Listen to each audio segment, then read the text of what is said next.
This is Weights and Wealth, your one-stop shop for entertaining education on building a stronger body and bank account. We are not doctors or financial advisors and must warn you this is not medical or investing advice. It is for your entertainment.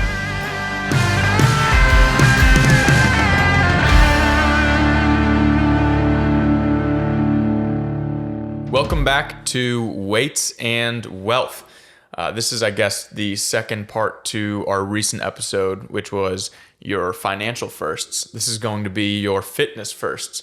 Our shout out for today goes out to Denai from Toronto up in Canada. He's a pre-script coach, and he helped us with one of the fitness first parts later in the episode. He's a triathlete and a marathon runner as well as a lifter, but he helped us with the running portion of this episode. So, Nick, do we have a article, or should we start with a weights wisdom of the week? We can start with the article. All right. So this week's article is pretty much like just saying that to assume that health information or new research isn't correct until proven otherwise, right?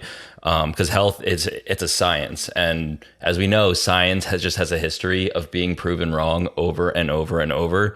So when some new study comes out that is like very counter to what is known, it's like you should come at it very skeptically, right? Yeah, and this article was written by a scientist, and he's talking about health research, and one of the things that he was talking about is how health research in particular tends to be influenced a lot by money, by who's paying for the study.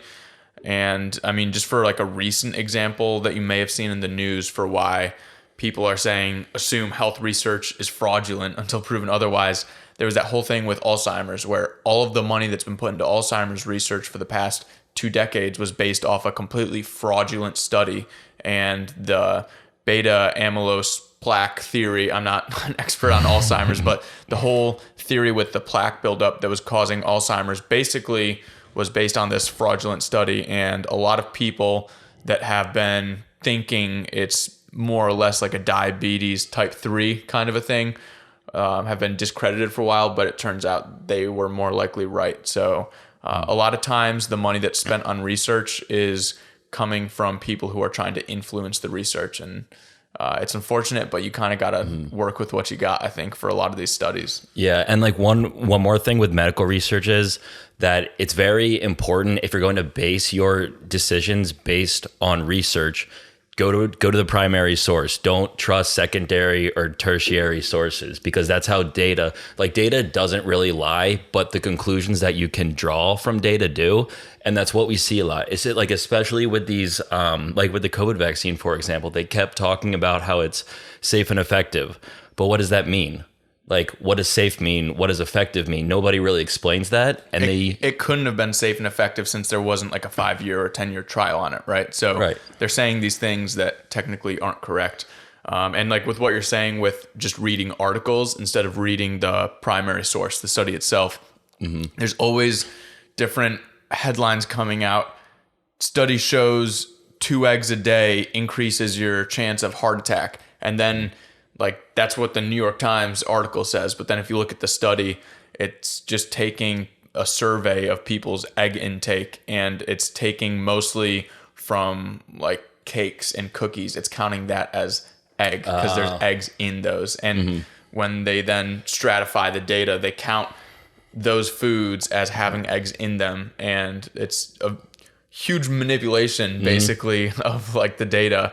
But that's how they get to those conclusions. So you can't read just the conclusion that someone else gives you in an article. You got to go to the research yourself. Yeah, and plus primary sources will also have how the study is limited. Like it will say, this could be wrong for these 10 reasons. And, you know, that doesn't mean that the study is wrong. But you kind of have to use your reason at that point. If you think that those limitations are large enough where the conclusion is baseless, because that's kind of how you have to look at statistics, then just ignore what it was saying, you know. Reading science can be a daunting task for people that don't really have a lot of experience in it. But if you only read like the abstract of a study. I guess you're getting closer to where you should be, but it's just the abstract. You're not seeing how the data was really collected a lot of the times, and you're just kind of seeing one or two sentences on like the conclusion essentially of the study. So if you are someone that does know how to read scientific studies and papers, if you're getting blocked and you're only finding the abstract on PubMed, there are websites where you can take the PubMed links and then get the full study for free. They're out there. DM us if you want some of those links, or I'm sure you can find them on your own. But there are websites out there that do allow you to essentially read studies for free. So yeah, and then Ted and I will be doing a future podcast on risk and probability and how people don't have a great natural understanding of that. And research it uses statistics, so you have to have a basic understanding of how that works. And that's something that can be kind of challenging to understand, but this might be one of our YouTube quick lessons coming up. All right, so we move on to the weights wisdom of the week. Sure. All right. The weights wisdom of the week is to organize backwards from each of your goals and then set up blocks to train towards those goals. So right now, Nick is training for a powerlifting competition, and he, from the powerlifting competition date, back organized with like a peaking block and then a different block where he was doing more of like a general phase before that peaking block. So if you have a certain goal that you're trying to hit, mark that date on the calendar and then back plan a block from there, and then back plan another block or phase from that. Yep. Yeah. Because I'll be maxing out. I don't know if I'm doing the lifting competition anymore. Just because of it's 4 or 5 hours away, and there's a gym finally coming to Charleston that'll start to host those powerlifting meets.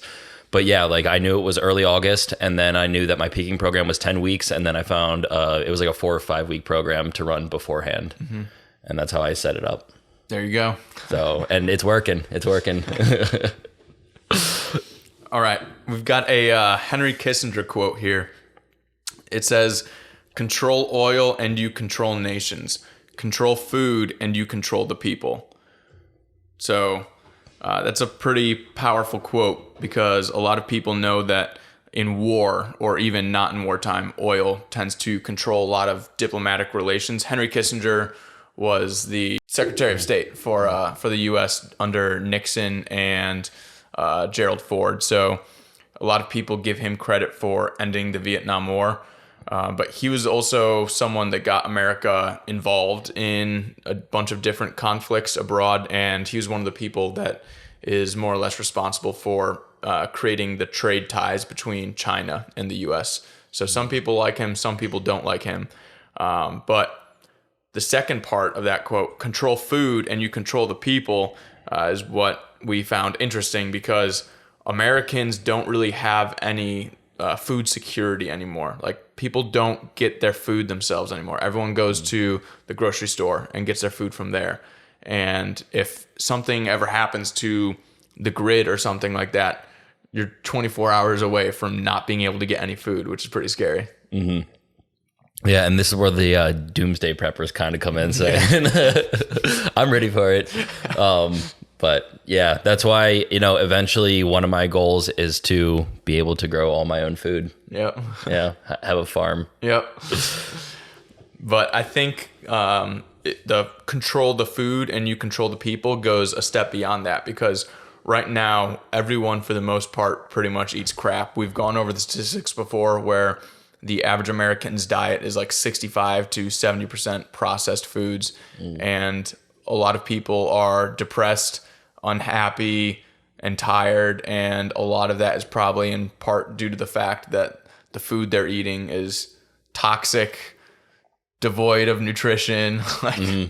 So control the food, like these big cereal companies that basically control all the processed food, just vegetable oil and like grains is what people are eating. Control the food and you control the people, I guess. Yeah, and I mean, like, a lot of people come to me for diet advice because I am in good shape. And they always ask me, do I do low carb or all these other kind of fad diets, and I just kind of tell them like, don't eat processed food. Like eat food that only has one ingredient in it, you know, like eat a chicken, eat a raspberry, eat a potato, something like that. You ever have a single raspberry for a meal, Nick? I get to. No. Eat a raspberry? I eat a fair amount of raspberries. All right, I'm ready to move on to the main portion of the show here. So our topic for today is how to do your fitness first. And the first thing that we're going to do is just talk about being accountable and showing up to the gym consistently, because most people have these lofty fitness goals, but they struggle to just show up to the gym for a consistent period of time. And you're not going to make a lot of progress if you can't consistently just go and do the thing. Mm-hmm. Yeah, I mean, discipline's a skill that's incredibly important to develop. You know, like you can feel motivation. I kind of feel like motivation's more of an emotion, and people will get motivated for a period of, 3 or 4 weeks. But then once it starts to get hard, you tend to quit. And it's just important just to realize that you have these long-term goals and that you have to gradually work towards them. Yeah. And if you lack discipline, I think you need to maybe make some lifestyle changes that are going to force you to be disciplined. Because I think one of the reasons that a lot of people lack discipline is that their lives are just too comfortable and they make everything too easy for themselves. So if you try to make things harder on yourself and just build a little bit of mental resilience, you might wind up being disciplined in more areas of your life. I think that's one of the reasons that the ice bath trend is becoming such a huge thing, is because it's something that's hard to do, and people don't have that many things in their life that are that hard to do nowadays. So they enjoy the feeling of just making themselves do that. I think that's also why people do stuff like the mud runs or the Spartan races. It's something that's hard and like kind of painful, and people are kind of seeking that out because their normal lives our lives today are just very easy. And lifting is something that's uncomfortable, especially when you first start it. You know, like your body does hurt sometimes while you're lifting, but you know that it's good for it. And you do reach a point where you almost start to enjoy the pain a little bit, like enjoying the process and just knowing how it's benefiting you. Yeah, I think you build a relationship with like the soreness that you get when you lift too, because whenever I've had people that are completely new to the gym as a trainer, it's hilarious because they'll be like, "Oh, that hurts," and like they're just feeling the burn from the weight. Like they'll be doing a set of cable rows, very easy exercise. And they'll be like, "Oh, that hurts." And it's like, no, it doesn't hurt. It's just the muscle burning. You're okay. You'll get used to it. But I think as you lift more and more, your tolerance to that kind of thing goes up. And then eventually you're in the gym doing Zercher squats and it doesn't even feel like it hurts your elbows. and I've started doing a bunch of like zombie squats now. And they're not comfortable, but I love doing them. Yeah. Yeah. But I feel like you just build a relationship with it and you just get used to it and it just becomes normal. Yeah. And then another thing with the whole discipline thing, one of the guys or one of the podcasts that we kind of model ourselves after, I guess, is Mind Pump. Shout out Mind Pump, potential future guests on Weights and Wealth. But the Mind Pump guys are always, they seem to be very against 75 hard and things like that. And I understand where they're coming from, because doing 75 hard is not a program I would put someone on if they're goals are like long-term fitness and health. It's not, working out every day is not going to be the best for your gains, right? So doing something like 75 hard isn't what I would have someone do if they're looking to build muscle and burn fat like our average client is. However, wait, what is 75 hard? 75 hard is like 75 day. It's by First Form, but it's Andy Frisella's thing. It's like 75 days, and each day is a different thing, like work out twice outside, don't eat any sugar, like all these different things. And it's just like a progression of all these things over the course of 75 days. But what it does do is if you lack discipline, it will force you to be disciplined in all these things for 75 days. So if you're someone that does lack discipline, I think there is some application for something like 75 hard, or read some books like Compound Effect, Atomic Habits. 7 Habits of Highly Effective People and force yourself to apply those things and keep trying to apply them day after day after day for 3 weeks, 4 weeks, and see where you go. Because a lot of people lack discipline and then they tell themselves they're going to be more disciplined, but they don't make any progress. So I think what people do have to do if they lack discipline is write down things that they're going to do every day and then consistently do those things, and then it forms habits. And then you get in the habit of being a disciplined person. Yeah, and then it's not really hard anymore. Like once you have been disciplined for long enough, stuff just gets easy. Like I know a big thing is making your bed in the morning, because that is something that will develop discipline.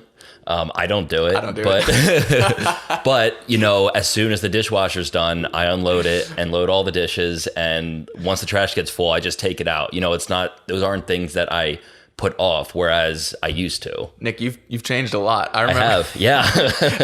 So when Nick and I used to live together in college, the only time we've ever been in like a big fight was over the kitchen, because Nick was very messy in the kitchen and I like a clean kitchen. And we just got to this point where I was so frustrated with Nick not doing his dishes. But I think that's the only time we've ever really fought before. I think so. Yeah. So sort of around that marathon that you ran too. Oh yeah. Okay, so we'll get to that.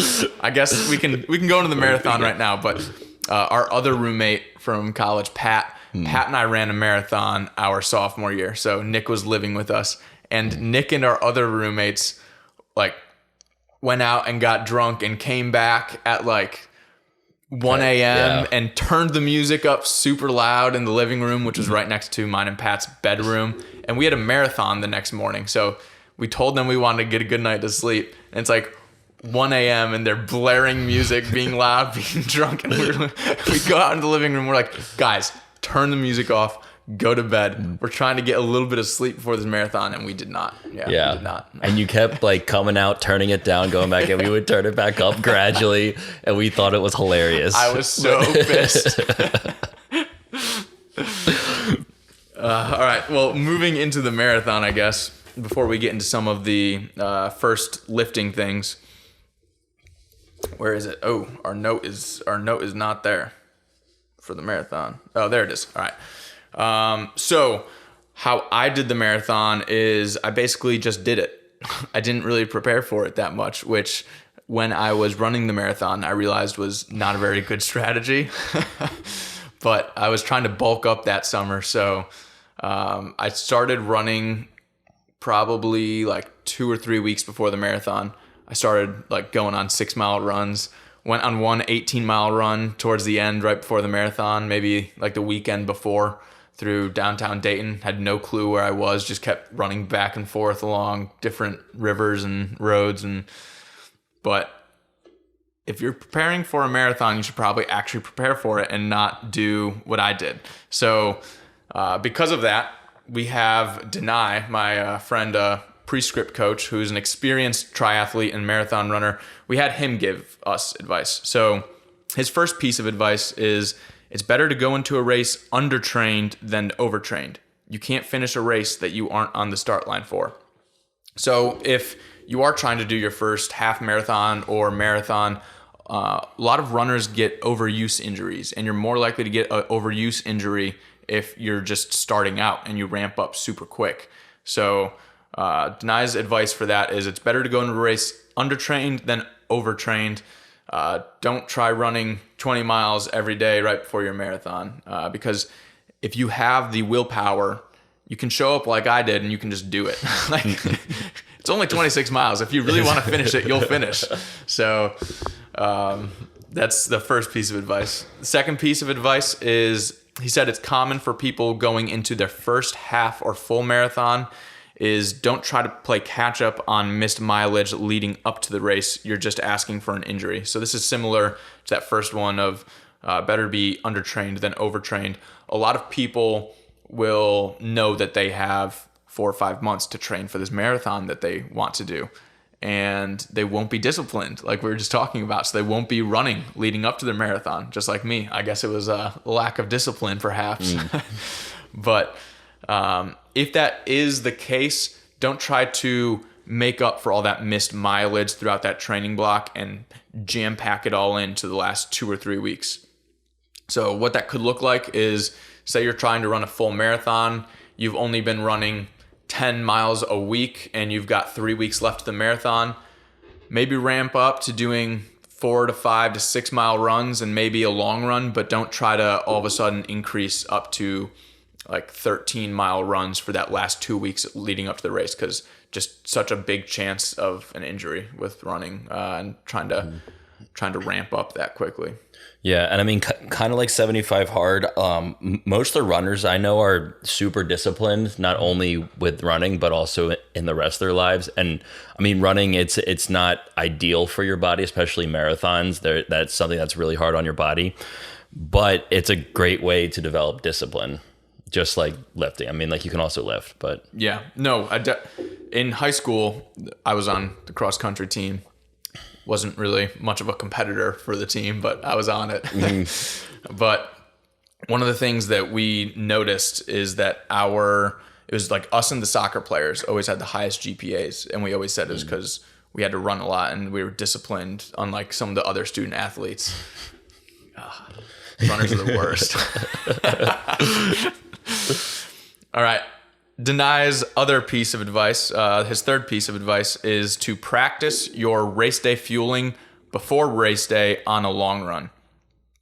So on race day, a lot of people do like the energy gels or like a banana halfway through the run. They have someone give them a banana. There's bananas at a lot of the like halfway points where they give out water. And Denai's advice is to practice whatever fueling method you're going to use before race day. So when you do that 18 or that 20-mile long run 2 weeks before, make sure you practice using those energy chew blocks or your Cliff Bar. Throw it in where you're going to throw it in the marathon, because you'll get a way better idea of if it's going to cause you extreme digestive issues or anything like that.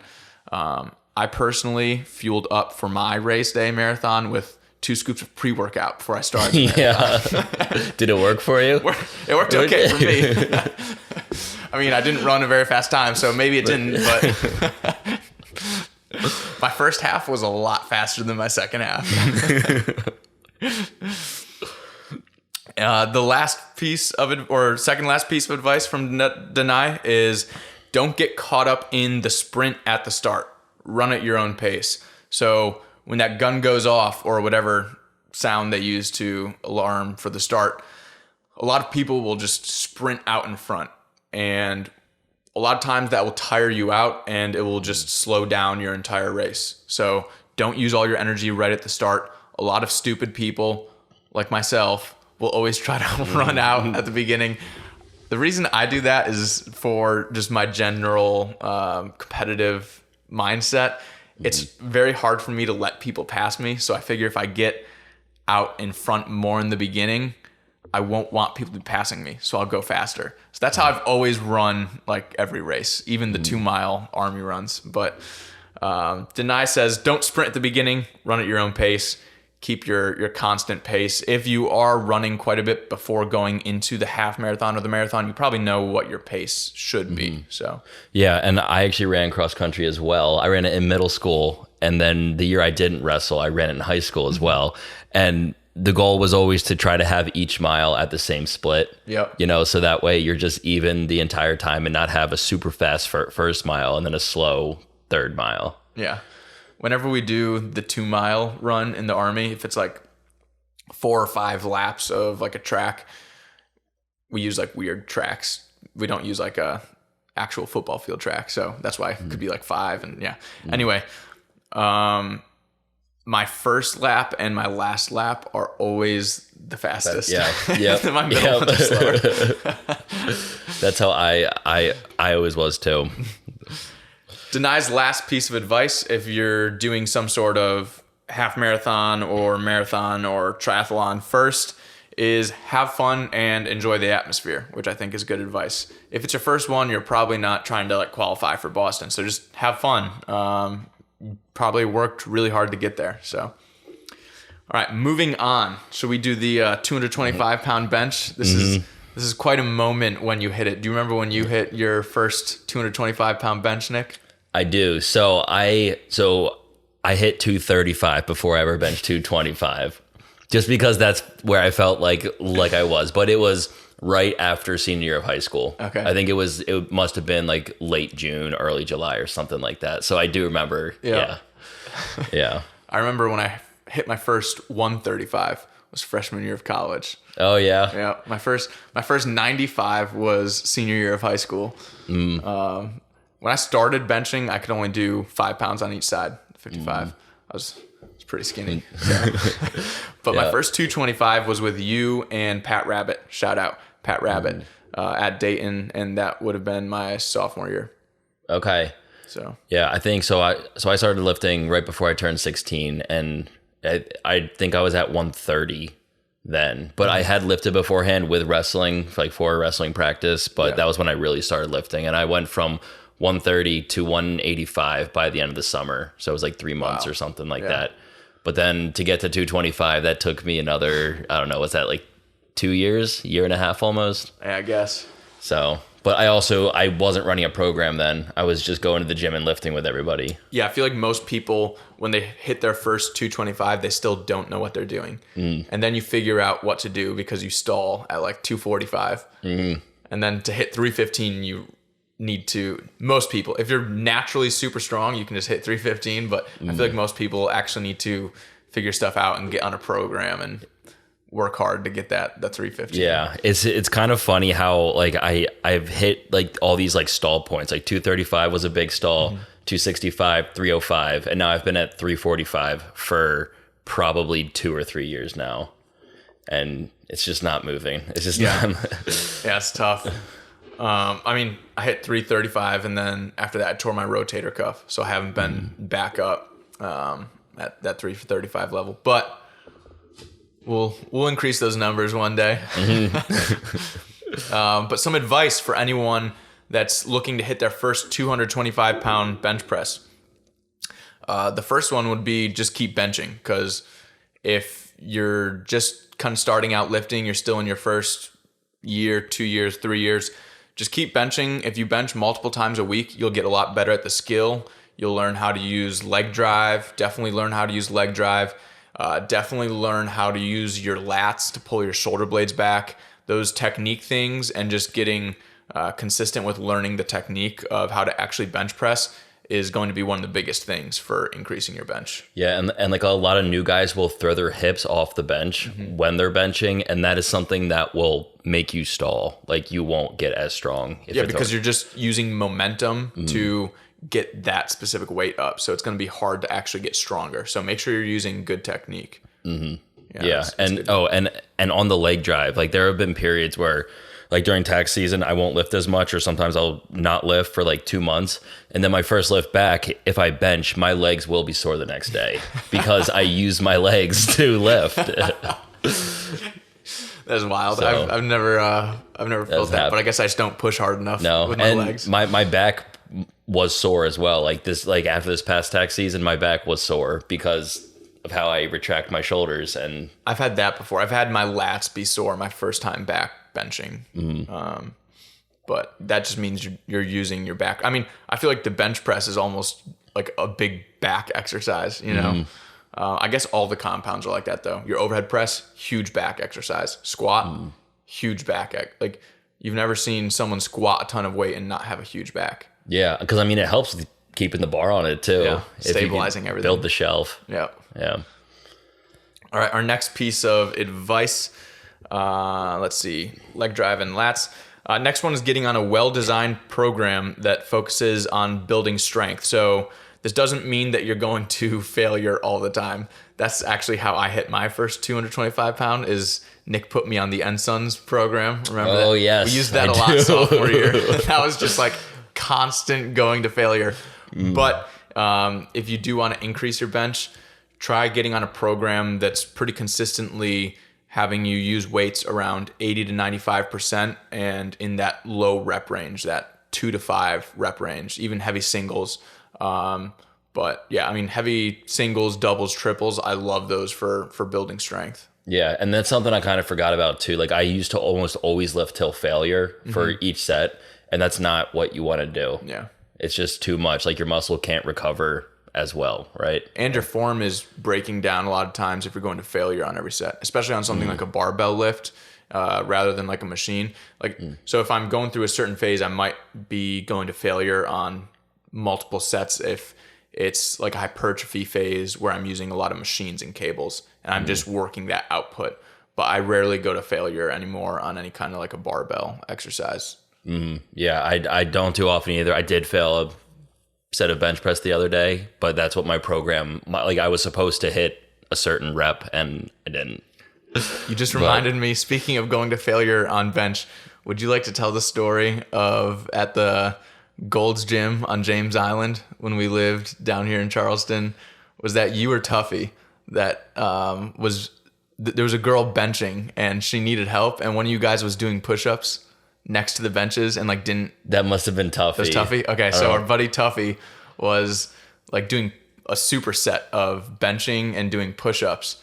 And there was a girl on the bench next to him that was like needed help with the bar. It was like on her chest. And he was literally like 2 feet away from her, but didn't notice because he had his earbuds in and he was doing push-ups. So be aware of your surroundings at the gym. Yeah, I didn't have a spotter either. A kind soul helped me get it off my chest. I thought I was going to have to do the old roll and sit up. That's the word. What is your favorite? Let's do this. Let's do this real quick. What's your favorite way to bail on a bench press when you need help? My favorite way to bail is hopefully I realize that I'm failing and I can push it towards like my stomach and just have it fall down on my stomach and then I can do a sit up. Okay.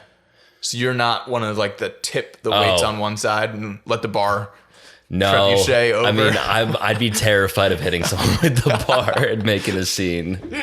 That's how some people do it. Some people, when they're hitting failure on the bench, they'll just kind of tip the bar over to one side and let the plate slide off. But the risk you run with that is once the plates slide off one side, the other side's gonna you get catapulted. Down.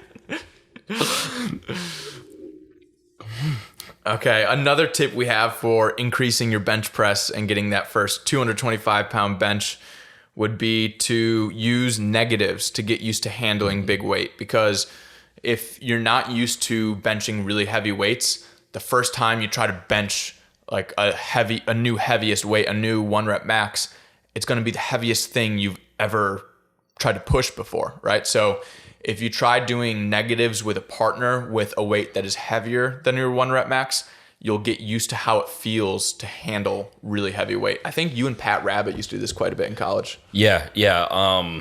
When was this? This was, I think, junior year. We were doing a lot of them, and I think that's what helped me get from 275 to 305. Is like I would just load the bar up with like 105% of my max, and I would just lower it, and then my spotter would just pick it up. Yeah. And like we use that for like a lot of other exercises to get better at them. We'll go over getting your first pull up in a minute here. But people don't do it a lot on bench just because it feels weird to load up the bar on bench knowing you're not going to be able to push it up. You know? Yeah. And then people also use like they'll put a block on their chest and just lower to the block and then push it off. And you're usually not over your 1 rep max with that, but you are going much heavier for like a 3 to 5 rep set.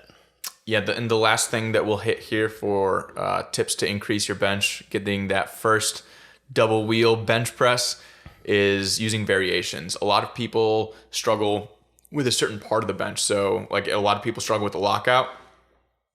Lockout's going to be very tricep focused. So start doing a lot of close grip bench, strengthen those triceps on your pressing movements, do dips, right? So using variations of presses will help you increase your bench press. If you never do incline, that's a huge one. Do a bunch of incline benching. Try to get your incline as close to your flat bench as possible, and it will help when you go back to your flat bench. And then same with the military press. Having strong shoulders will increase your bench. Absolutely. All right. We're running out of time here, but let's get the first pull-up done pretty quickly here. If you can't do a pull-up, do not worry. We have some regressions that you can do to help you get to your first pull-up. And then the other thing we have to mention real quick with pull-ups is that a lot of people can't do pull-ups because they're just too heavy. So if that's you, maybe it would be a lot easier to do a pull-up if your body composition was leaner. So if that's you, you probably know it's you, and you probably know that would help you get your first pull-up. So we won't really focus on that. We'll switch over to more some ways that you can work towards getting your first pull-up. So the first one that I've got here is an isometric, holding your chin above the bar. Nick and I sometimes struggle to break down the vocabulary that we use that's normal. So for any listeners that don't know what isometric means, an isometric contraction is when your muscle is essentially flexed, but it's not really moving up or down. So think of if you were doing a bicep curl and you just hold your arm at 90 degrees. That would be like an isometric contraction. So isometrics, you're basically staying in one place, and isometric, holding your chin above the bar, is you're at the top of that pull-up position and you're just holding it and holding your chin above the bar. What that's going to do is you're going to be working your back muscles and probably your arms as well, but that's the final position for the pull-up. So if you can't do a pull-up, you can start there, start increasing the amount of time that you can hold that isometric position for, and then you can also add weight to it and start holding like a dumbbell between your feet and get stronger at that isometric position. Mm-hmm. The next one we've got is doing a slow eccentric, lowering yourself from the top position. So eccentric is the negative portion of the rep that Nick and I were just talking about on the bench press. The negative is lowering it down. So eccentric is basically when your muscle is lengthening. So for the pull-up eccentric here, if you start at that top position and then you slowly lower yourself down to the bottom, so you can think of it as like a reverse pull-up, doing that and trying to keep as much tension on your back muscles, especially your lats, and then also you'll probably feel a pretty good burn in your arms, maybe in your biceps, maybe in your triceps, depending on your hand position and what you kind of resort to using for pull-ups, because a lot of people use more arms than back in pull-ups when they're starting out. But doing those eccentrics will help you build muscle and strength so that you can work towards doing a pull-up. Have you ever done eccentrics or isometrics for pull-ups, Nick? I mean, I've always been able to do a fair amount of pull-ups. Yeah. I mean, I usually do weighted pull-ups when I do them. And then I know we're getting to bands, but so I do drop the weight sometimes. Like I'll do as many as I can with like a 40-pound dumbbell, and then I'll drop it and then do a few more. Yeah. So like Nick just said, the next thing we've got here is bands. You can put a band around the bar, let it hang down, and then put your knees or a knee in the band, and then it will help propel you up. So it's basically taking weight off your body for the pull-up. So when I've helped clients get their first pull-up, if that's one of their goals, usually I'll work in those isometric and eccentric suggestions that we just talked about, and then we'll also start using bands, and I'll move from like the heaviest band, the purple one, in my case, the bands I use, it's purple ones, the heavy one, and then we'll progress them through the bands as they get stronger until eventually they can just do a body weight pull-up. And then from there, you can start adding weight. A lot of people will just progress on pull-ups by just adding reps continuously, and then they're doing like 15 reps of pull-ups, but then they plateau. Keep adding weight to your pull-ups, just like any other exercise, right? And then with the bands, there is a machine that a lot of people use that, you know what machine I'm talking about? Yeah. Yeah, it's used for like dips and pull-ups, and there's like a seat that you put weight on, and it acts like a band where it forces it up. So it makes the pull-up or the dip easier. I prefer the bands over that machine just because I feel like that machine usually puts people in a weird position and they just kind of rest on the pad.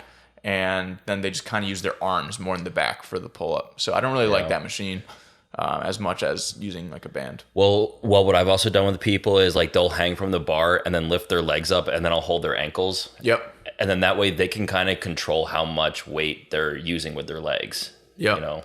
Anyone in the Army has done that a lot at PT. Oh, yeah. We did it in our wrestling a lot. Yeah. All right. Let's move on from pull-ups as we are almost out of time here, and we'll go with the first macro counting, starting to count macros. We got few questions from a couple people this weekend on counting macros. So counting macros is a very important skill to try because it will give you a lot of awareness of the calorie content and the protein content of foods. Without that, I feel like you really lack a lot of understanding and awareness to be able to eat and hit any kind of protein or calorie goal, whether you're trying to bulk or cut. People usually really undereat protein, and a lot of times when I've had people start counting their calories and tracking their macros, they realize they're eating like 60 or 80 grams of protein, and they think that they're eating a lot of protein because they're getting meat with each meal. Like I had one client that was a college student, and he was making sandwiches for lunch every day. And he thought he was getting like a ton of protein in his sandwich because he was putting the deli meat in. Like 3 pieces of turkey or something. He was getting like 10 grams of protein for his lunch. I was like, dude, you got to be hitting like 180 grams of protein. Like 10 grams of protein at lunch is not going to cut it. So and then he started meal prepping. But the reality is a lot of people just really undereat protein. So if you've never tried tracking macros, I highly suggest it. It doesn't mean you have to stay there, but the awareness that you'll gain from just doing it for a few weeks, I think is really vital to everyone's fitness and diet journey. Yeah, I mean, I don't track mine. I have gone through periods where I track mine because I focus my meals generally around meat and I try to eat whole foods. But every once in a while, I'll just track for a week just to get a gauge of where I'm at and just to make sure I'm still around where I want to be. Yeah, that's what I do. And if I'm like really zoned in on doing a cut or a bulk, I'll bring the macro tracking back to make sure that I'm consistently hitting my targets. And just doing that every like 6 or 8 months keeps me where then when I get back off of macro tracking after doing it for like 3 or 4 weeks, I'm back to being kind of like dialed in mentally to what everything has in it that I normally eat. So, and especially like if you're not someone that eats the same thing every day, macro tracking becomes more important. Yeah. If you're eating the same whole foods every day, it's really easy. I just eat ground beef and veggies. Yeah. That's about it. Yeah, so if you're eating the same whole foods every day, it's really easy to kind of know what you're getting. But all right, is that it? That's all we've got for this. Hopefully this covered any of the fitness firsts that you're trying to hit. If we missed a fitness first that you've got as a goal, make sure you let us know, and we'll hit that for you. So hit the DMs at Weights and Wealth Podcast on Instagram, or you can also reach out to us through our website. We've got our email and a WhatsApp on there. You can reach us through. All right. Thanks for listening. Thanks for joining us today at Weights and Wealth, and don't forget to apply today's lessons to live healthy and wealthy. If this conversation will contribute to your fitness and financial gains, please share it with a friend or family member and give a 5-star review so more people can lift bigger weights and get bigger bank accounts.